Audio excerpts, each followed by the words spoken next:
டெல்லியில் பிரதமர் அலுவலகத்தில் அதிகாலையில் தீ விபத்து ஏற்பட்டது. முக்கியமான ஃபைல்கள் எரிந்தனவா என்ற விவரம் எதுவும் தெரியவில்லை.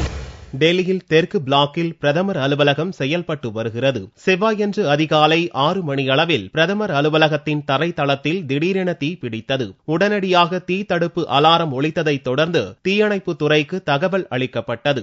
6 தீயணைப்பு வண்டிகள் விரைந்து வந்து தீயை அணைத்தனர். கம்ப்யூட்டரின் UPS சாதனத்தில் ஏற்பட்ட மின்கசிவால் தீ விபத்து ஏற்பட்டதாக பிரதமர் அலுவலக செய்தி தொடர்பாளர் தெரிவித்தார். சேதமோ அல்லது யாருக்கும் காயமோ ஏற்படவில்லை என்றும் செய்தி தொடர்பாளர் கூறினார். தீ விபத்தில் பிரதமர் அலுவலகத்தில் இருந்த முக்கியமான ஃபைல்கள் எதுவும் எரிந்ததா என்ற விவரம் உடனடியாக தெரியவில்லை. தீ விபத்துக்கான காரணத்தை கண்டறிவதற்காக விசாரணைக்கு உத்தரவிடப்பட்டுள்ளதாகவும் பிரதமர் அலுவலக வட்டாரங்கள் கூறின.